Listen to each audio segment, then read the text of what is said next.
Okay, hi everyone, welcome to my channel. So today we're very honored to have our guest speaker, Jeff. So Jeff's full name is Jeff Reynolds. So Jeff is a YouTube expert, video editor, music writer, and producer, chiropractor, and acupuncturist.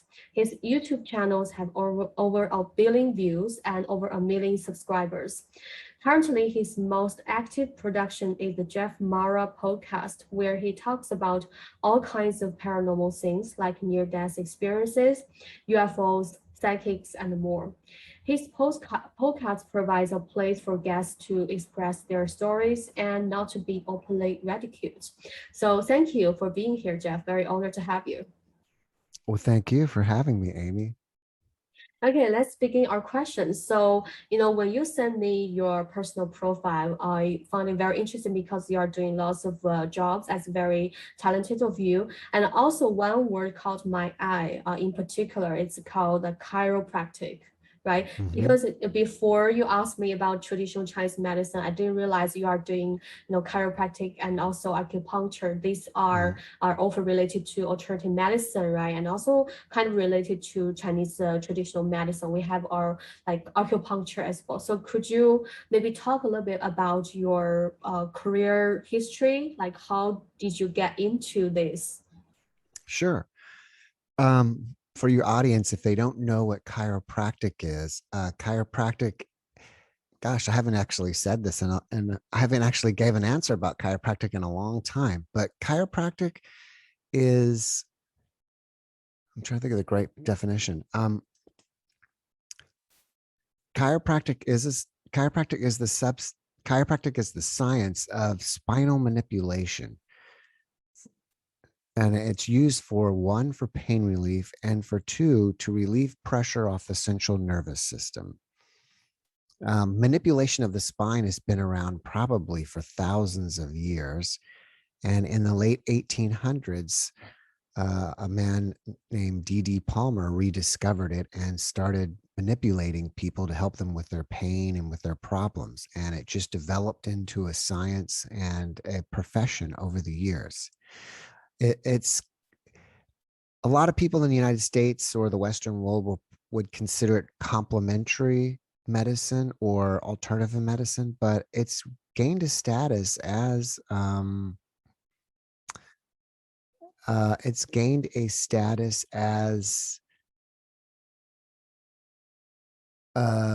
gosh, what's the word? It's accepted. It's an accepted procedure, an accepted treatment. You wouldn't really consider it alternative. It is mainstream. It is something that's used Mm. pretty commonly, but it's still not in the same club as going to your traditional medical doctor. Yeah, because I know when I visited United States, I saw this, like what you mentioned, chiropractic everywhere, and also acupuncture treatments Hmm. everywhere. Hmm. So including all the other, medicines that all often fall into the category of alternative medicine, but it's very prevalent already. Sometimes the people from Western world even ask me about, traditional Chinese medicine or other alternative medicine. They think it's like more like popular in China actually, but actually I found it more popular in the United States and other Western countries. So that's very fascinating. So I just have one more question about this. Like you talk about, well, it can be considered as an alternative, but actually it's already very mainstream right now. Hmm. But on a systematic level, for example, did the medical care system in the United States, treat this the same as other medicines, or is there still any prejudice against this systematically or on a legal perspective? Hmm. Well, as a legal perspective, chiropractic is accepted in most insurance companies. It's in the national insurance company called Medicare, that Mm. kind of like a state. Um, you want to say state, but like your state medical cares, they accept it as well and pay for treatments. So as far as that, yeah, that's pretty much mainstream. And sorry about that. Let me just turn on this That's thing. fine. And the chiropractic and medical doctor relationships has really improved over the years. Chiropractic was started around 1895-ish. And Mm. so at that time, even medical doctors were not that organized back then. I mean, even medical care wasn't. That's before antibiotics. It's before anesthesia. And so, the medical technology was nowhere what it is today. And so in the beginning, the thing is, this is with chiropractic. Most people go to chiropractors because they have pain. They have back pain, they have neck pain, they're working and they hurt their back. But in traditional chiropractic philosophy, chiropractic can do much more. And the reason why is this: you have your brain, and then your brain is like the computer of your body, and then you have your spinal cord, which is like the main power cord, and then you have your spinal nerves. So in between each one of your spinal bones leaves the nerves, like for like all the arm, for example, up in your neck area, all the nerves leave your neck and go down your hand for your arms, and down in your body, they leave your body to go to your organs, or down your legs. So sometimes when each individual bone of the spine gets stuck for a long time, without enough motion there, inflammation builds up, and inflammation can start putting pressure on those nerves. Yeah. And then less information is traveling through the nerve. So then sometimes wherever the nerve goes to can have dysfunction. And so sometimes people who come in, they have back pain, and you treat them for their back pain, and their back pain goes away. And that's usually pretty easy. But then all of a sudden now their indigestion's getting better, their stomach problems getting better.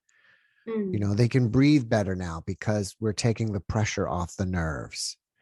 And that's probably still the fight today between chiropractors and medical doctors, is that they don't want to acknowledge or say that, you're treating, you're helping that. And even legally, you can't come into me and say, I have stomach cramps. I can't treat you for stomach cramps. I only can treat you for back pain.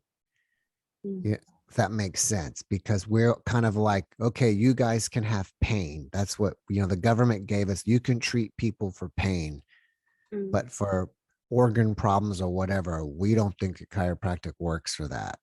And I will honestly say, I'm not saying it works every time for that either. I can just say sometimes these conditions may clear up. And I wouldn't treat anybody if they came anyways and they had like a lot of stomach pain, I would say, well, go see a medical doctor. If I'll treat you for back pain, and maybe it'll help, maybe it won't, I don't know, but I'm sure I can help your back pain, or most likely I can. If that makes sense. Yeah, cool. Because I check online, there's a show, Joe Rogan talk about, there's a bit of controversy around that. But I personally, I benefited from chiropractic before. Oh, wow. I do believe this is like quite useful. I don't know whether it can treat all the disease or not, but I do believe it's very useful because I benefited from that. And also it's it's about like, you talk about like dislocated joints and how it affects the nerves, right? Because when I was sleeping on bed, the end of my spine couldn't touch the bed, so I found a chiropractic clinic or something, and then they treated me, and it just got like perfect. And so I can have a better sleep, and also the dislocated joints get back together like in perfect condition. So yeah, and also it's good you covered that, it's covered by the chiropractic, is covered by the medical system, right? Medical care system. So it's very good that it's paid by governments, because in China we heard lots of alternative medicines, like not chiropractic. It's just, for example, aromatherapy or something like that. I've heard that it's like a privilege to some people who are rich, like you have to pay for that. It's not really covered by national security or something. So it's a good, chiropractic is very officially recognized, and also it's covered by medical care. That's good. Thank you. Can I Thank say, you for your answer. Yeah. I'd like to say one more thing, is that so when I learned acupuncture, we call it here, a version that I learned is medical acupuncture. It's not really traditional Chinese medicine, although I learned some elements of traditional Chinese medicine, and I have a lot of respect for traditional Chinese medicine. And I would love, if I would live to 300 or 400 years old, I would love to take out some time and study in China, because I think traditional Chinese medicine is amazing. And I think basically manipulation in Chinese is just called tui na, if I'm saying that correctly. Yeah. Tui All na. right. And then so they have their kind of own version of manipulation.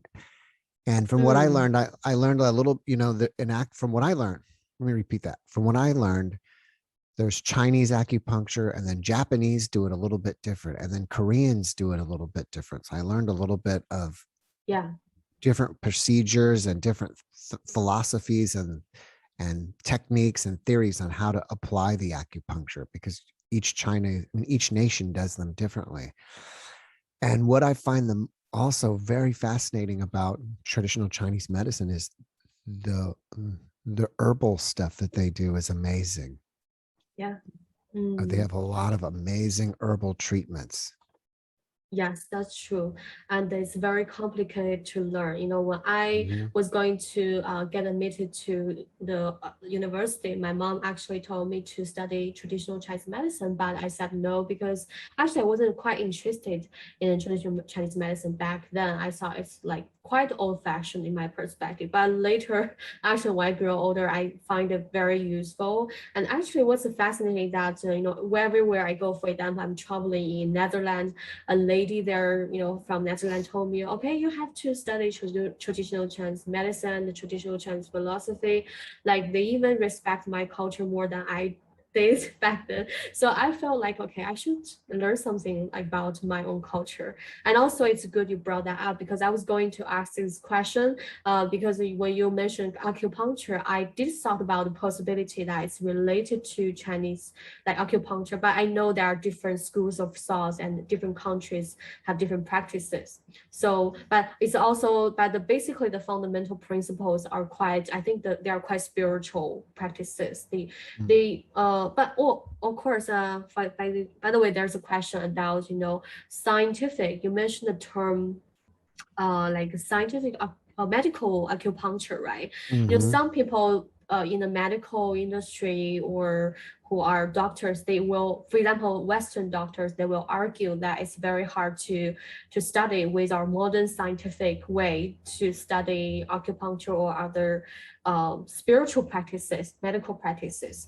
They think it's purely based on like experiences rather than scientific schools of thoughts or scientific methods. What do you think of that? Well, it's a good point. And there was something I wanted to say about that, darn it, I forgot. But from my understanding, and I only have a limited understanding, so if I'm not saying this correctly, please forgive me. But from my understanding, the Chinese way is more based on pulses, and it almost seems a little bit like I'm not really sure how to explain it, but they would say your diagnosis is you have too much fire in your spleen, or too much wind in your heart. It's kind of almost, those kind of diagnoses. When I studied the Japanese version, the Japanese like to do it electronically. So you have what they call the meridians, or the energy lines through your body, and they've kind of got it to a point where they would run electrical currents through different points, all the acupuncture points and meridians through your body, and then they would do actual measurements. And they would do it electronically and say, okay, well, we've measured this and this, and so one is too hot and one is too cold. They kind of put it in that too high and too low, and we need to bring balance. So according to all these measurements, this is how we kind of balance the energy. That's kind of, so that would be a little bit more scientific. I get it. So I learned that one. I learned Chinese one. I really like, in a Western world, each little point, they number them, like stomach 1, stomach 2. But I like in Chinese, they have an actual name. Like this point here is called Chu Pian. And I think that means like half a bowl. And then so it kind of gives you, when you say, okay, half a bowl, and they give you a little bit more explanation of what it is, it makes more sense than stomach number 32. By the way, do you know how acupuncture became famous in the US? Not really. Can you talk a little bit about about that? In the 1960s, China and, up until the 1960s, I guess China and the United States wasn't very warm. And President Oh, Nixon went to oh, China in the 1960s.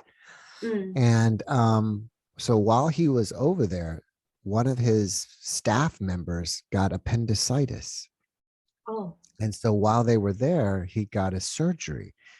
And the type of anesthesia they did was acupuncture anesthesia, not mm, drugs.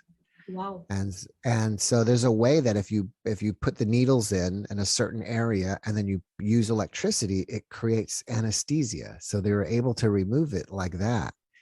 And it I guess his story became so famous that when it came back to the US, people wanted to know everything, a lot or everything about acupuncture. And that kind of started to get it popular here. Wow, I did learn the history about Nixon visited China from presidents, but I didn't realize, there's an episode about the acupuncture story and, Mm, amnesia. Yeah, that's very interesting. And mm, wow, that's really cool. And I'm sure this is very like inspirational for some people in China. And also you mentioned that there's a way for like quantifying like the results of the medical results of the acupuncture or other mhm, medicines. So there's a way to quantify the results. That's cool. And so I'll go to the next question. So next mhm. question is about NDE and the OBE, or yeah, whatever that you want to address first. So I have people, oh, wait a second. Yeah.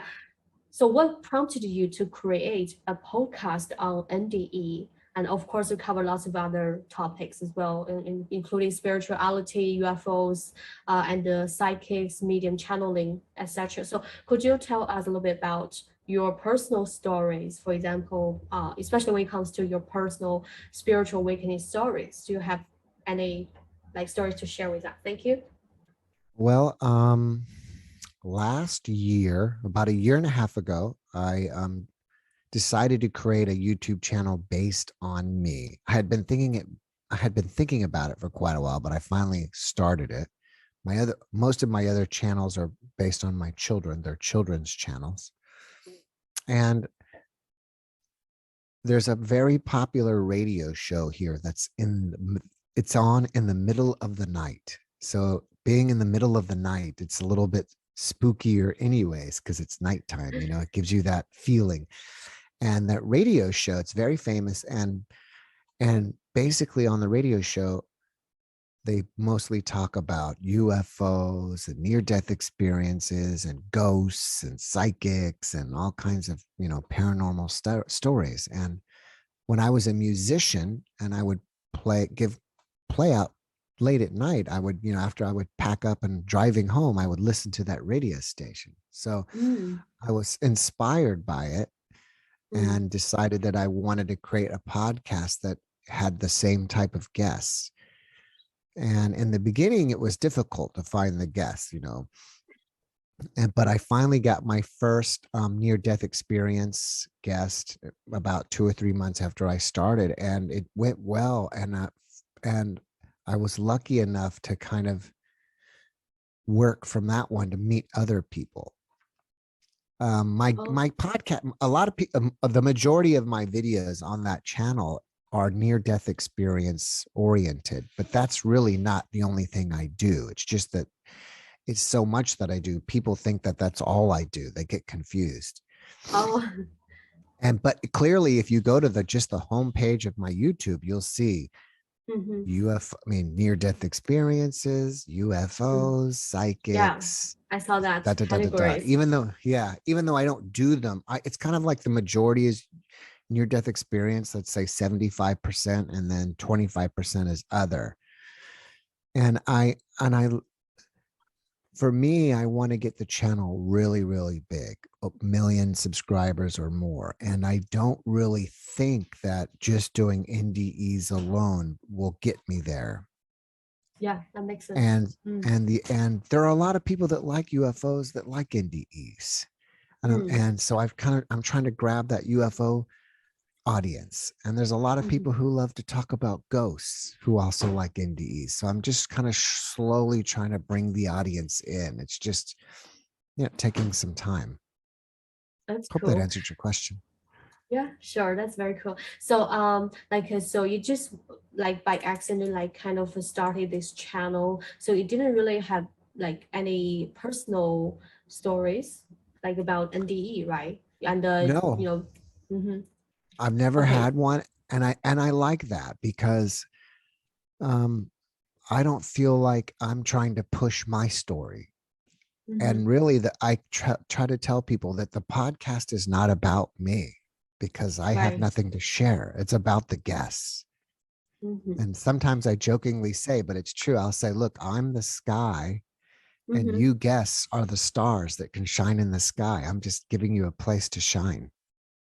That's really cool. And also you mentioned before you want to create channel for people to talk about their stories so they Mhm. don't like get ridiculed by other people because they always need a platform to share and communicate.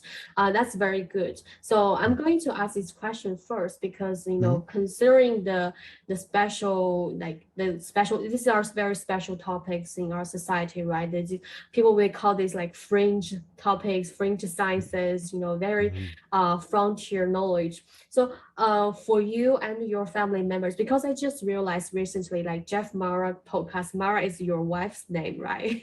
So Right. I just want to ask a question about your family. Like, do your family like they definitely I think they know about you are doing this show. So are they believing the same thing you are believing, or like how they support you in the whole process? Because in China some people when they are spiritually awakened, or when they are even associated with people who are doing UFO studies, so they will get ridiculed. So do you, like any of your family members like support you, or any of your friends or any like colleagues or whatever ridicule you before, or do they support you more or ridicule you? Well, that's a good question. I don't really talk about my near death stuff with my children. My children are 15 and 13. They know I do it and they don't have a problem with it. And so I don't really, like they hear me, we're all in the same, we all live in the same place. They hear me doing the podcast, they hear me talking about it, but they probably don't pay attention to it much. They know that I do it. And our family life is probably really different than 99% of most families because YouTube is my full-time job and has been full-time since 2014, 15. But Mm-hmm. even before that, I was doing it like as an extra job, making extra money, growing it. So most people don't do YouTube as a full-time job. And so before that I started the podcast, I was doing toy videos Mm-hmm. and it's, I don't know if you got if the people there knew who Thomas the Train is, but it's a television show, a cartoon about talking trains. And then they have the toys here. And when my oldest son was really young, we started making train videos, and that was 2010. So at the time 2010 he was 5 years old and my other one was like 2, I guess. And it just happened to work, and it was the craziest thing. I took toy trains and just crashed them into each other and put little explosions, and it got a lot of views. And then we kind of figured out, if I can use for an example, and then we bought my son a brand new one, and he opened it up and took it out of the box and played with it, and other kids love to watch it. So we figured out that, okay, well, I can buy my child any toy he wants, and he opens it up on camera and plays with it. It'll make money, right? It was amazing Wow. at those times. This is like, you got to think about it. It's kind of the beginning of YouTube. I mean, there was probably 50 people doing toy channels at total back Wow. then. Nobody was Wow. doing it. So it was like an amazing time. And so my children have had a special life. Imagine growing up as a child, and any toy you ever wanted, I would be happy to go buy it for you because I'm going to make a video of it. Right. So, and Yeah. my children got famous. We grew and grew and grew, and my children got famous. And, we would be somewhere across the country and people would say, "Are you this YouTube channel?" It was kind of Yeah. amazing. So it's a long answer to your question, but I'm trying to say that they've already kind of used to this YouTube life. Oh. They're used to this kind of YouTube life with no one really knows, that's a different life. Back to the podcast, we don't really talk about it. I mean, they just know I'm still doing stuff with YouTube. I don't talk about it. My wife supports me on it. She's into it. My mother, my father's is passed on, but my mother knows about it and she likes it. And I don't really, my wife's parents, I haven't really talked to them about it to really know what they say. They probably still know I'm doing something YouTube related. Excuse me. As far as that, I have another friend that's a musician that we used to play together. And he's the one that told me about the radio show. So he likes it. And I talked to other people I talked about it, like it. I don't think that, no one's personally come out to me and said, oh, what are you doing? Or, have ever said anything negative about it. Maybe, death is, maybe people don't want to think about death or talk about death. It's a frightening thing for most people. And so maybe not a lot of my friends or my family, or I guess really I'd say none of my friends approach me and we talk about the subject. But it's still a popular subject, if that makes sense. Yeah, that's good. Yeah, you talked about like ghost stories before. So ghost stories are also popular in China, and there's no problem talking about ghost stories. Sometimes you can create these stories and tell people during parties, and you'll be popular as well. So, but for UFO topics, sometimes people have to be careful. I mean, in China, because I have some people, they told me they had been not really ridiculed, but because their parents don't support them doing research in this area, so they have to do this secretly. Without anyone noticing. They have to do this anonymously online without telling anyone they are doing UFO research, they are UFO enthusiasts. So they have to live a little bit difficult life to just for like having this hobby. They have to choose a different lifestyle, like without openly revealing what they are doing. So for example, some people they're working because you are YouTuber, right? You do this as a job. You have a way of living. But some other people, for example, they work in governments. They just don't like to talk about this. They have to hide what they are doing. Afterward, right. They don't want to tell people they are doing YouTube content about about UFO. So it's maybe a little bit dangerous for them. Yeah, right. That's a very good answer. Thank you. And the next question, let me think. Okay, yeah, you interviewed lots of guest speakers, amazing guest speakers from different area and have different experiences. So could you like summarize the most common things people encounter?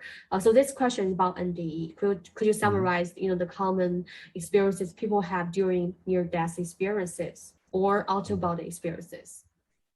Okay. Well, first of all, I would say that if you're going to have a near-death experience, then by definition, you're going to get out of your body. And so you would have an out-of-body experience. And I haven't done the research, although I've probably interviewed at least 150 people. I haven't done the research like people who have researched thousands of cases, but just from what I've seen so far, I've kind of put it into about 4 or 5 categories of what people experience. There's one type of experiencer where they've had some trauma to their body and all of a sudden they're out of their body and they're looking at it. They're either at the top of the room in a ceiling, or if they got hit by a car and they're outside, they're above their body, looking down at their body, laying on the ground or observing the people around them. And they're there for a while and they may be contacted by some non-human entity and may have some kind of contact, may or may not, and then they go back to their body. So that's one version. There's another version where at time of death, they go to a place that's all black, and people kind of call it the black void. And I've had one experiencer say that it's kind of a separation of your consciousness from your body, but you're not really leaving or going anywhere. You're just kind of somehow separated into this black space. And so that's a common one. Another one is that they will leave their body and then they will then go through a tunnel. usually very quickly to a tunnel, and then they'll end up somewhere else. They'll end up some heaven-like place with amazing nature, a beautiful place. Sometimes they'll go to a place that it'll be like a Greek or Roman structure and a Greek temple or Roman temple. And usually what they see there is some type of hall of records, a records or library. And that may be histories of people's lives or the history of the world. And then probably the last common place would be that they go out into space, into the cosmos somewhere. And then they'll either see God, or they'll be inside some type of light that's healing and very comforting. Most of the time, anywhere they go, it's a place of peace and extreme amounts of love, and they're happy to be there. So you mentioned they're happy. So are most of the people you interviewed who had NDE experiences had happy experience rather than negative one, right? Yes. And most of them, once they come back, they're unhappy here because they wish they had experienced so much love and so much happiness here. And all the love they'd always been searching for, they found it there. And also you feel a connectedness with other humans there. And once you're back here, you're without that amount of love, and you're all alone again. You're unconnected. And so it's difficult being back. Oh, okay. So I got another question from my audience. They ask why some people get to have this experience. I mean, the car accidents are definitely tragic, but why certain people had these experiences and they are kind of intentionally being sent back or something, they are destined to be sent back to the human world again. So is there any particular reason for that, do you believe? Or are these people kind of chosen one or something? What do you think of this? Why certain people can have that experiences while others people don't have that experience? That's a good question. I think some of them are when your body is about to, or when your body goes through a massive amount of trauma, and it may not even be amount of trauma that will cause you death. Like, for example, I had someone that her leg was run over by a bus. She got hit by a bus. It ran over her leg, and most likely she wouldn't die. Maybe if she bled to death, and I think that when when you're approaching massive amount of trauma to your body, your spirit or your consciousness just leaves. So you can't handle that amount of pain or that amount of trauma to your body. So it leaves. And then some of those people are like that. They just leave, and then they're around their body, and then they somehow come back. For the ones that go off and they, go to other worlds and stuff, I don't know. I don't know. It's interesting that a lot of them are told, okay, you have to go back. Some of them are given the option, but I don't know. And what's fascinating, I think, is even for the guests, they don't know. And maybe sometimes they may even struggle for themselves. They think, why me? Why was I given this opportunity? And I think a lot of them, after that also, they feel like, for them, they know that they have something to do or some kind of mission or something that needs to be done. Yeah. By the way, did you saw the movie? I don't know. I don't quite remember the name. It's released last year, I think, or this year. So it's a Disney cartoon movie about a guy got run over by a car or something, and he went to heaven, but he was sent back to finish his a task and the mission or something. Yeah. So yeah, that's very interesting. And also, that cartoon is not really for I think it's not just for children, it's for all the adults. Very inspiring movie. If I remember the name, I'll send that to you. Maybe I have watched that before. Yeah. I have not seen it. I was gonna say I have not seen it, but I think it's called Soul. Yeah, that's the movie name. Yeah. So it's funny for me is I live this every day interviewing people. So I kind of I don't want to go watch a movie about that. Yeah, that's exactly like what people said about NDE because they got sent back and to finish. And some people may have, this feeling of finishing their mission here on Earth, so they maybe have a purpose here. Yeah, that's good. So my next question is about, I have some friends and also they contact me through internet. They told me they had similar OBE or NDE experiences, but some people they don't actually quite remember what happened before they wake up. They may experience certain things, but once they wake up, they don't remember anything. So they don't have any stories to contribute at the moment. But they also heard some of their relatives being like who went through the OBE or NDE. They recall that they have met which is similar like meeting angels or God in Christianity in biblical terms. They have met the Buddhist figures like Buddhist God, goddesses, or there's a story about meeting the black and the white guards when you die, because in Chinese traditional folklore, there are two figures, one dressed in total black, one dressed in total black and white, yeah, robes. And these two guards are actually figures, official figures who will escort you towards the underworld once people die. So people will recall in China, they will recall they see or their relatives they saw that during NDE or OBE. So I find that quite interesting. So their question is, do you think that this is related to their like cultural backgrounds? Because I watched some of your videos in your interviews online, and there's a lady who recalled like she met Shiva, and some people they met angels, right? Angels and God or Christ. So what do you think about that? Um, I, I, I, I could go either way. I think that you're right. I think that a lot of it is a cultural background. Some Mhm. people, though, will say that they don't, we call them atheists here. They don't believe in God or anything, but then they Mhm. still meet Jesus and they become religious afterwards. For anybody who's out there, I would love to get Chinese people as guests, and my audience would love too, and talk about their experience seeing these black and white guards or seeing Mhm. Buddha. It's Mhm. very hard for me to find those guests. So if anybody wants to share, I'd love that. But back to your question, yeah, I think I think it's going to be cultural. I think it's going to be cultural because I mean, there's still a lot of, let me see how to put this. There's just still a lot of unknown about this.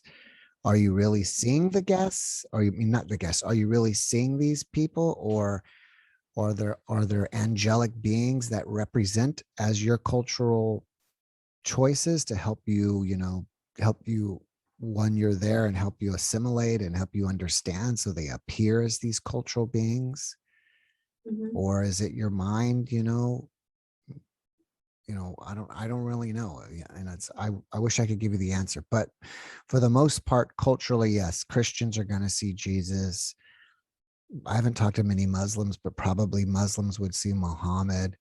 Mhm. People who Buddhists would see Buddha. Mhm. I haven't had a lot of guests from India. I would really like to get a lot more, but half of them see Jesus. So that's kind of a little bit surprised. But then Christianity is a little bit bigger than India than I thought it would be. I was surprised to hear that too, that I guess quite a bit of the population either knows about Christianity, practices it in some form. Mhm. That's cool. Thank you. Mhm. And so about Christianity, I still have one more question because I have family members who are Christians and also I met Christian before, and they are very nice people. But I don't dare to talk about aliens in front of them because Hmm. some of them might not support the possible existence of aliens. They don't think aliens could be real, or if even if they are real, there must be demons or something. Hmm. So they Hmm. just want me to believe just in Jesus rather than any other entities. So what do you think about that? Or can you share some of the experiences from your interviewing other people? Hmm. Like what Hmm. have their lives been changed after the NDE or OB or any other spiritual experiences? Like did they change their views on Christianity, or did they just abandon Christianity? Yeah, that what perspective they changed? after that? Well, that's a good question. There are some people who have a religious experience and it makes them still within their religious experience seeing Jesus or God, that they're still probably, they strictly follow the religion. They don't really deviate from the religion. And then there's quite a few that meet Jesus or angels, and Jesus is more like a brother, a friend, and a healer, and loves you and helping you. And they don't see Jesus as somebody that you have to worship and pray to. And following that, they won't really follow the church anymore and follow the rules. They love Jesus. They had an amazing experience with Jesus, but they don't see the need to go to church anymore. It doesn't even make sense to them anymore. So on that note, I've had some people that I've had one lady, and I think she was either with Jesus or God. And then whoever it was told her, okay, it's time for you to go back now. And then the next place she was, instead of back, was on a UFO. And she, if you watch the views, she's like a woman that says, I don't believe in UFOs. I'm not into UFOs. I was never into that stuff. And I was there on a spaceship. And she was talking about describing the aliens and looking around. And finally the alien said, okay, telepathically, basically told her, you got to go. You got to go. And then she popped back into her body. The thing that, to me, one thing to think about is that if you look in our sky here, I mean, just in our galaxy alone, there's billions of solar systems just like ours, if not trillions of solar systems. And that means trillions of planets. So if we can't be the only intelligent species out there. And that's just our galaxy. And then there's billions and trillions of galaxies. So it shouldn't be a taboo question for anybody to talk about. I mean, it's obvious that there's got to be other intelligent beings out there. I mean, if you just think this is it, the earth is it out of everything, that's, there's a great thing to kind of will pull this into perspective is there's it's called the Blue Dot. It's by Carl Sagan, and there's a satellite that's way out there. I don't know how far out there, out in space. I don't know if it's at not Pluto, but Saturn or Jupiter or somewhere. And it took a picture of the Earth from that far away. And in that picture, the Earth is just some teeny tiny little blue dot, meaningless blue dot in the vastness of space. And so it really brings it to you that when you look at space, we're nothing. We're just one little blue dot among all these other things out there.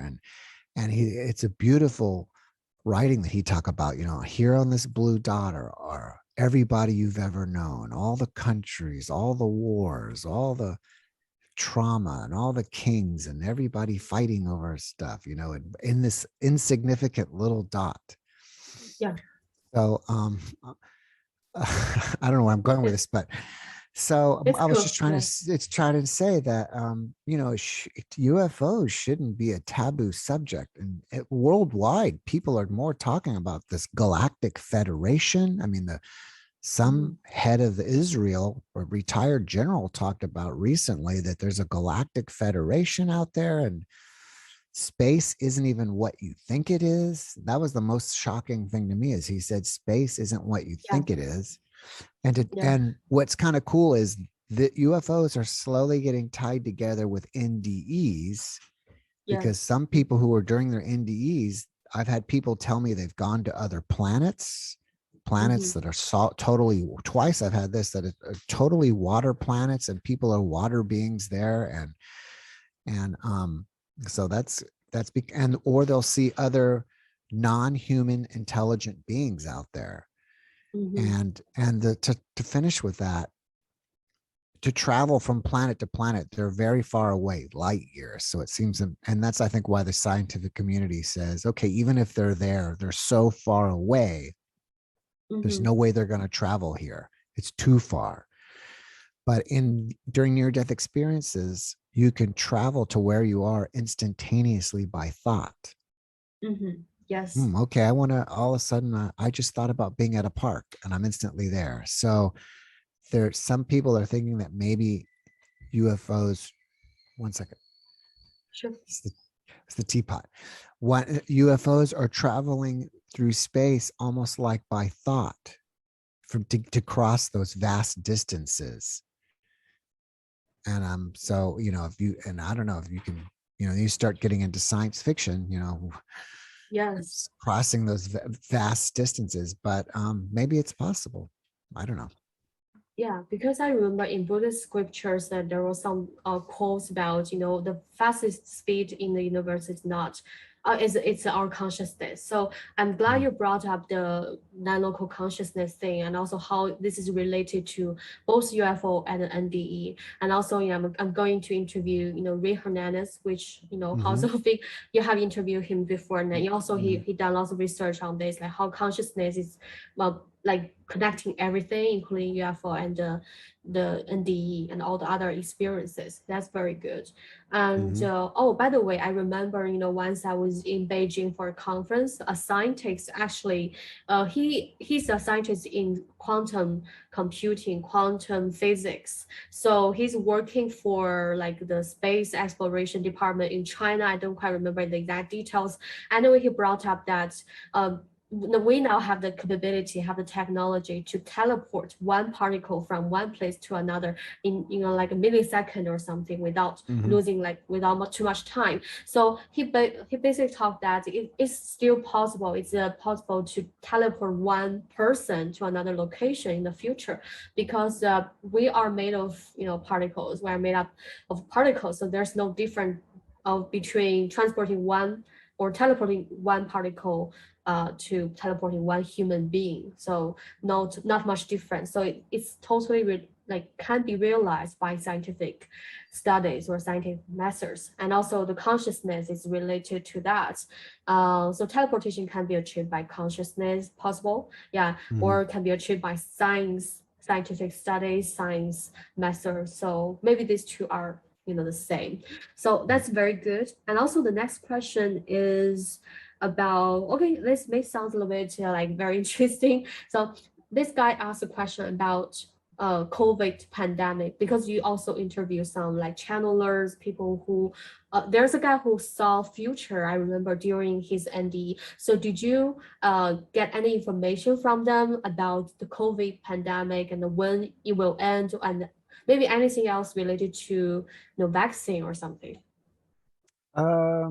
I think I've had one guest, as far as I can remember, that saw, she didn't know the name. She just saw like a, kind of like a pandemic and people wearing masks and stuff. There wasn't really any heavy details. I've never had any guest make a comment about when it will end or anything about the vaccine.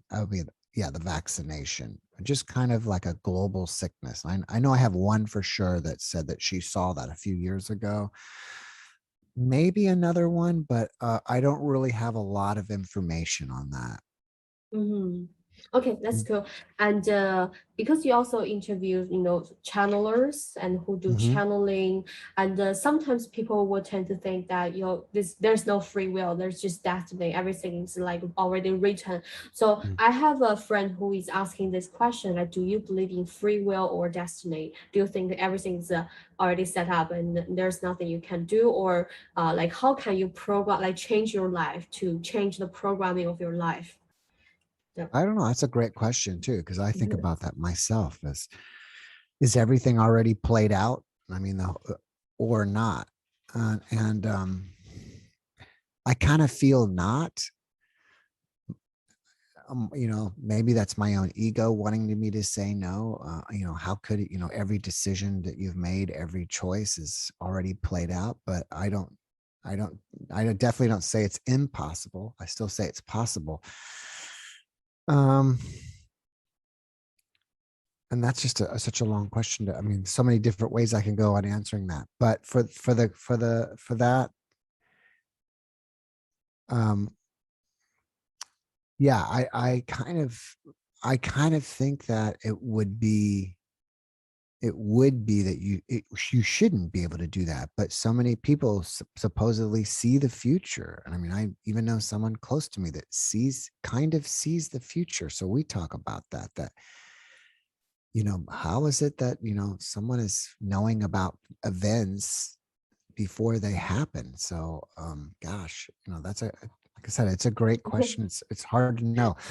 On a lower level, I think that this is just somewhere, I don't even know if I'll answer this. You can cut this out if you want, but on a lower level, I think that we are also, due to our life experiences and our reaction to our life experiences, all of us, the entire human race is kind of, and I got this from somebody else, that even us, we think we live in free will, but we really don't, because we base all our daily decisions on our past. And we've made these decisions over and over and over again, that we become robots because we're living in our past, projecting it into our future, You are totally making a point, because that guy who proposed this question also mentioned the word like I don't know how it's translated, like inertia or something, like old habits die hard sometimes. You mentioned the habits, so yeah, he mentioned that is it because like the old habits makes you makes it difficult for you to change your like fates or something. I know it's a very difficult question, and I think this guy just wants to hear your personal opinions. That's really cool, really cool. So let's see. There's a question, very interesting one, and a very, very valuable question as well, because in China, it's hard for people to get some information. So, people can watch your YouTube, and also, is there any other way people can get information about like spirituality, NDE, and also UFO maybe? Is there any way to find like-minded people in United States? Like, how do people in the United States get together with like-minded people, especially in this spirituality field? Well, one thing I've just done for my channel is I've created a Discord server. Mm-hmm. So that's Discord, Discord. Yeah. If you go to discord.com, it's free. Mm-hmm. And on Discord, you can create your own free account. And what I've set up is the JeffMara podcast server. Mm-hmm. And whoever wants, they can. Unfortunately, Discord makes me put up a link to join every week. I don't know what I have to. I'm surprised. I don't know what my name is on Discord. You're welcome to friend me on Discord Sure. to help you find it. Otherwise, you just have to kind of find me. If you go to the YouTube channel, every week in the community section, I post a link to it. So already I created it for my viewers, for them to hang out and talk to each other and everything. And on Discord, you can enter a place where you chat and they all chat with each other. And then you can also, I created a room for them to voice chat with each other so they can all talk to Oh, each other. And now they're all creating their own Zoom meetings without me and getting together and talking to each other. It's amazing how it's that's grown. cool. Yeah, That's I've set cool. it up a couple weeks ago, and already on there's about 135 people, and it's Okay, can I growing. join So that?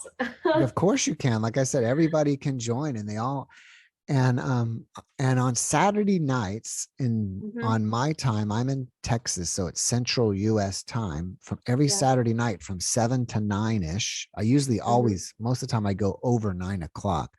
I Mm-hmm. do it where anybody can be a guest for like 10 minutes maximum. So Oh, all my audience people are now join me on Zoom and I interview them too. So everybody wants to share something. Most people don't have an hour's worth of material to share, or, mm-hmm. so it wouldn't be great for a Yes. full podcast, but for everybody to come in and share, it's been really wonderful. And so as a story, someone told me, I was joking with them that they're getting together on Zoom now. And I was like, oh, you're doing that behind my back. Thanks for not, you're not telling me about it. You guys are sneaking behind my back, but it's just a joke. I'm happy they're doing it. And even after my live stream last night, I had to do some work, and I was doing something, and someone said, hey, we're in the Zoom meeting. Do you want to come join us? And I said, I can. I had to do some editing, and I said, Mhm. anyways, well, how many of you guys are in there? And they're like, yeah, 13 of us are in a Zoom meeting together. Oh, So, so wow. And also I yes. think it's good for example, if are you open for interviewing like certain like Chinese people, for example, who had NDE experiences? I think because you mentioned about open line, right? That's the open line you're talking about. Like people have 10 minutes, 15 minutes to share their Mhm. stories without making it to 1 hour. Because most people they probably don't have 1 hour or they're too shy to talk for like 1 hour because some people they don't like to like go in front of the public and talk like for 1 hour that long. So I think it's good to interview as many people as possible because I still got some people who have stories, but they probably for a certain reason don't want to like speak out. I by this way, by setting up open line like 10 minutes, I think it's better, it's easier to invite them to talk with you. So I will ask like some of my audience whether someone is willingly to share their stories. If they're willing to share, I can be their translators. Yeah, if they Yeah, ever need. I would love that. And the audience would love that because people don't realize that I get people from the audience that are telling me, please get people from other countries. We want to hear other people's stories with, the majority of my guests, actually, the majority of my guests are population wise are from Australia. I mean, half the Wow. show is from Australia, and then most of them are from the US. But the audience is craving for people from other countries. And I try to say, I want guests from other countries too. It's just hard to find them. So Mm-hmm. if you're listening to Amy's podcast here and you're in China, the American audience wants to hear from you. Yeah, I'll definitely ask them. Hopefully, yeah, we can find lots of people who can share their stories. And I think it's like 1 hour. So I know you have done lots of work. You do this show like on a daily basis. And yesterday I saw, I checked the time. It's like like 7, 8 hours ago. You did another like open line. So it's really amazing. Like you are doing this work every day on a daily basis. So I would like you to have more like time to have some rest and get together with family. So I will stop here for the interview. And thank you so much, Jeff, for being here. You're an amazing guest. And also thank you for sharing this, your insights to Chinese audience, because we are craving for this like information, valuable information about spirituality. And that's all for today's interview. Thank you, Jeff, and bye-bye. Thank you for having me, Amy. Good night. Good night.